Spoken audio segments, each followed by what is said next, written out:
So, November 12th, 2015 not only marks the release of the new Xbox One experience, but also marks the release of backwards compatibility with 360 games to the general public.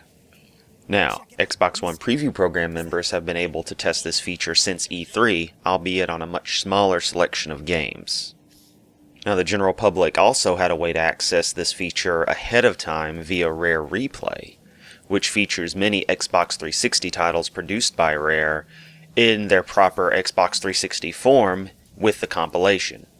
So, now that everyone has access to backwards compatibility, how does it work? Well, first things first, it's still a limited quantity of games. Now, that list is supposed to be growing every month, and all it is supposed to require is the publisher of the game to tell Microsoft, yes, allow this game to be played on the Xbox One. But as it stands, it's still a selection of just over 100 games, some of which are major titles like Gears of War. Others are just kind of casual or side games, or they're not exactly the best thing you'd expect, but it's still a selection of games that you may have available. Now, what's really cool about this feature is that it will support your digital games library as well as those that you own physically. These include those games you've gotten free with the Games with Gold program, which is pretty awesome. Microsoft has even said that their future Games with Gold releases for the 360 will be backwards compatible. So, if you hadn't been grabbing the 360 releases before, you might as well now. You've got the opportunity. That being said, let's go through a sample install of Plants vs. Zombies for the Xbox 360. Now, what you do is you'd go to your games selection in the My Games and Apps menu, and you'll see all the games you own digitally available to install, at least those that are backwards compatible. You just select the game, tell it to install just like you would an Xbox One game, and the system will start downloading it. Now, if you want to install a game that you own physically, you simply insert the disc into the console, and after a little while the game will let you know that it needs to download an update for the game. Now, what it's actually doing is downloading a special Xbox One build of the game. It'll use the disc as sort of a key, and yeah, it'll take up 7 or 8 gigs of storage to have it installed on the system, but that's pretty small compared to the install sizes of some Xbox One games, so if you got a couple of favorite Xbox 360 games on disc, no harm in shoving them on in and enjoying it. Now, either way you install your game, once it's complete, you'll just go and select it just like you would any game you want to play. If it's a disc-based game, you'll have to have the disc inside. If it's a digital game, then you'll just select it, and as long as you're logged into the live account the game belongs to, you're good to go. Now, as for running an Xbox 360 game on the Xbox One, it runs exactly as you think it would. The only difference is you have access to Xbox One specific features like app snapping, video recording, and the like, as well as still being in a self-contained Xbox 360 sort of specialty mode.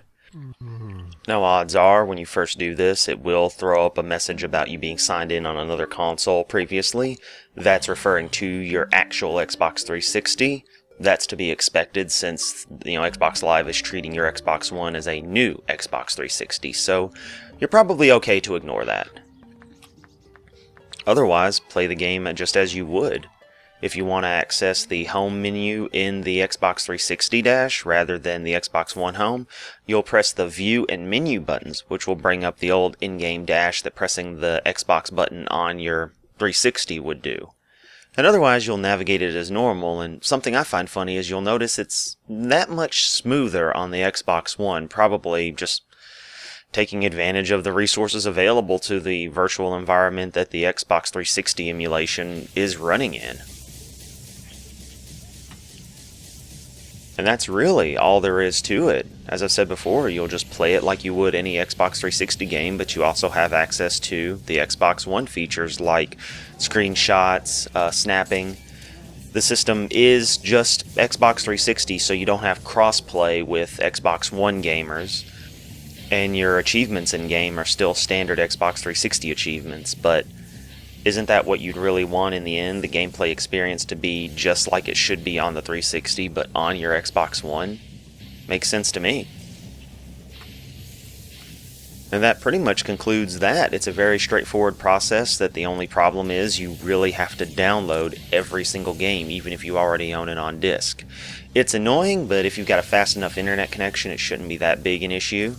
And once the game's on there, especially if you just install like your absolute favorite games to the Xbox One, then you're set.